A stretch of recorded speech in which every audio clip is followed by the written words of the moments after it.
আসসালামু আলাইকুম। আমি শামীম ইলেকট্রিশিয়ান। আজকে আপনাদের মাঝে নতুন একটি ভিডিও নিয়ে এসেছি সোলার আইপিএস। বর্তমানে আমাদের বিদ্যুৎ বিল দিনকে দিন বেড়েই চলছে। এই বিদ্যুৎ বিল দিতে গিয়ে আমরা অনেকে হিমশিম খাচ্ছি। আর যাতে হিমশিম খেতে না হয় তাই বাজারে নিয়ে এলো সোলার আইপিএস। এটি একটি আধুনিক সোলার আইপিএস। এই সোলার আইপিএস ব্যবহার করে আগের থেকে বহুগুণ বিদ্যুৎ সাশ্রয়ী হতে পারেন।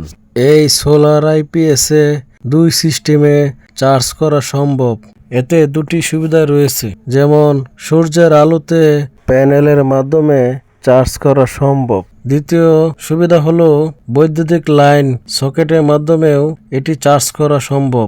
যদি ফেসবুক থেকে দেখে থাকেন পেজটি ফলো দিন, আর যদি ইউটিউব থেকে দেখে থাকেন চ্যানেলটি সাবস্ক্রাইব করে পাশে থাকবেন।